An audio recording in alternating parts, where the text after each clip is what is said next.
Many people believe that eating healthy is always going to be more expensive, but that's not necessarily true. It's entirely possible to feed your family nutritious, wholesome meals without overspending. And this is even true if you eat a low-carb, high-protein diet. One effective way to do this is by improving your kitchen skills and gradually learning to make more everyday foods from scratch. I know, cooking from scratch is going to take more time. It's so much easier just to grab a carton of chicken broth or a bag of low-carb tortillas from the store.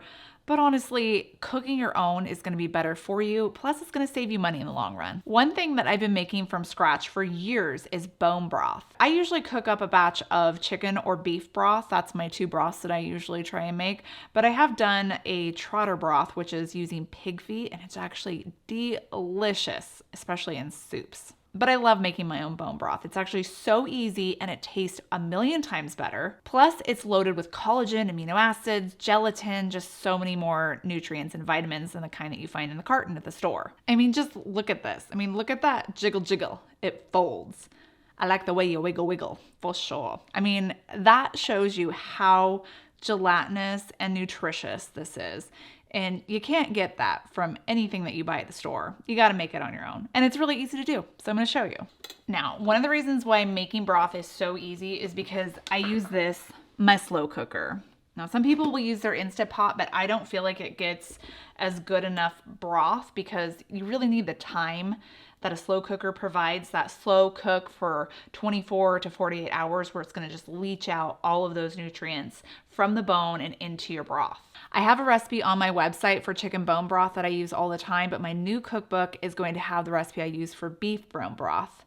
So when that comes out, make sure you pick that up. But it's really just the same recipe, just a few aromatics have changed. To make bone broth, all you need is bones, water, and apple cider vinegar. Those are the three main ingredients. You can add in some extra stuff for some flavor, but really, bones, water, apple cider vinegar. The apple cider vinegar is in there because it helps pull out all of those minerals and nutrients from the bone, so make sure you don't leave that ingredient out. For the bones, you can go with the least expensive route, which just use a leftover chicken carcass. Like if you had a rotisserie chicken one night, just use that. Save the carcass. You could actually freeze the carcass. If you're not ready to make bone broth, freeze it up to 3 months or so, and then when you need to make bone broth, just take it out and add it to your slow cooker. Another option for bones is if you have any leftover chicken bones, like if you had legs or thighs, you could just use those. Just make sure somebody hadn't chewed on the bones because you don't want to contaminate your broth with any bacteria that was on your mouth from chewing the chicken leg. What I like to use if I don't have a carcass, or sometimes I use a combination of everything.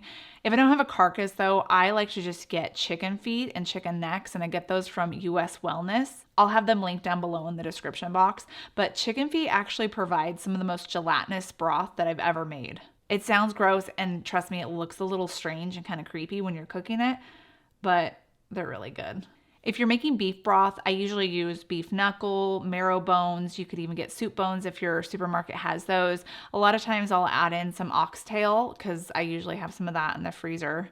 And then the other thing that you can add is any sort of aromatics or vegetables. I usually use whatever I have on hand. Sometimes the recipe changes a little bit, but I'll either add in a leek or an onion, some carrots, celeries, a bunch of smashed garlic. I like to use anise seeds or anise seeds. I don't think it's pronounced anise seeds. It's basically a fennel smelling seed. I really should Google that. Then I'll add in some thyme, sage, rosemary, and then salt. And then all you do now is just fill it to the top with water and then let it slow cook overnight on low. I'll let it go for at least 24 hours, but sometimes I'll let it go for 36 hours. If I'm making beef broth, I'll let it go for 2 days. And I usually cook it out in my garage because otherwise the whole house just smells like beef and I get yelled at by my family. Remember though, the longer it cooks, the more nutrients are gonna get pulled out of the bones and into the broth. And then when you're ready, you strain it out, you pour it into containers like mason jars or any other freezer safe container. And I usually just freeze what I can't use now. And then when I'm ready, I'll pull one out and use it throughout the week in my cooking. One tip I have for you when it comes to making foods from scratch is to start small.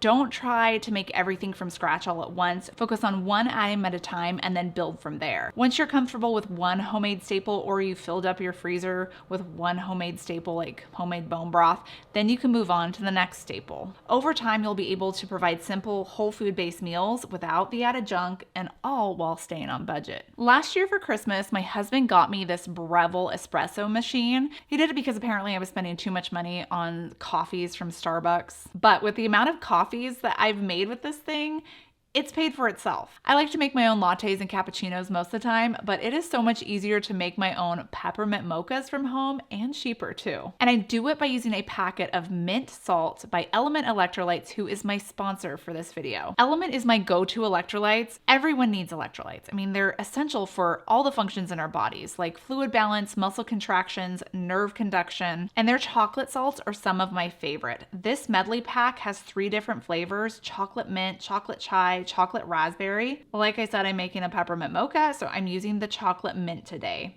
Just mix this packet with 2 ounces of espresso and then fill it with frothed nut milk. And there I go. I have myself a homemade peppermint mocha that is low carb and contains the science-backed formula of 1,000 milligrams of sodium, 200 milligrams of potassium, and 60 milligrams of magnesium. All of those will replenish some of the electrolytes that I lost throughout the day and get my neurons firing again and my muscles contracting so I can finish out the rest of my day. Right now, Element's offering my viewers a free sample pack with every order. It's a great way to try some of their flavors. All you have to do is just go to drinkelement.com/KetoFocus to get yours. The next item that I like to make from scratch is taco seasoning.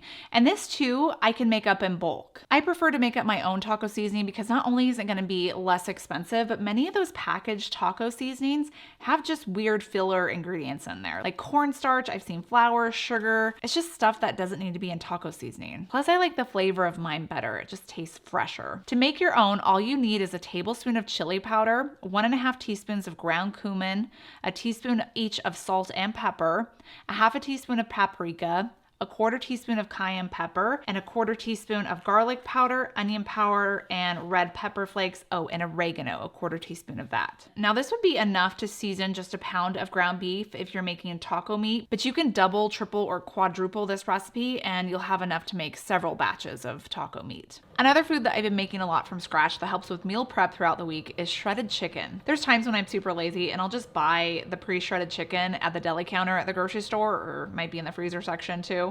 But those are so expensive. And instead, I'm just getting back into making my own shredded chicken using my Instant Pot and just using that for some quick, simple meals throughout the week. All you do is add around 1.5 pounds of chicken breast or thighs to the Instant Pot, and you can use fresh or frozen chicken here. Then pour in chicken broth, or you can use water. You just need at least a cup of liquid. And then I add some salt, a teaspoon of salt just to season it. Close the lid and then just pressure cook it on high for 10 minutes if you have thawed chicken, or 15 minutes if you have frozen chicken. And once it's done, let the pressure release naturally for 10 minutes before venting it, turning that seal to remove the remaining pressure. And then to shred it, you can use 2 forks or do what I do, which is to use an electric mixer. Another food that I like to make myself is keto tortillas. And I do this for a number of reasons. Keto tortillas that you can buy at the store are very expensive, and they're not always gluten-free. In fact, most of them have gluten in them. On top of that, they're filled with a bunch of ingredients. Making your own tortillas from scratch is not hard at all. It's something that you can easily do. You can make them up in bulk, you can freeze them, so you always have some on hand. But oftentimes, I really don't make them up ahead of time. It only takes me around 15 minutes to make it. Like if we're having tacos that night, I can just whip them up in 15 minutes while my taco meat is cooking. You just need to add a 1/2 cup of almond flour to a bowl, along with a 1/3 cup of lupin flour. A lupin flour is one of those flours that I always have on hand. It's actually a low-carb flour made from the lupin bean. It's high in protein, low in carbs because it contains a ton of fiber. I also feel like it gives my tortillas this slight corn flavor, so that's why they actually look and they taste like a corn tortilla. Then I add in a tablespoon of xanthan gum. This helps to hold the tortilla together, so don't omit this ingredient.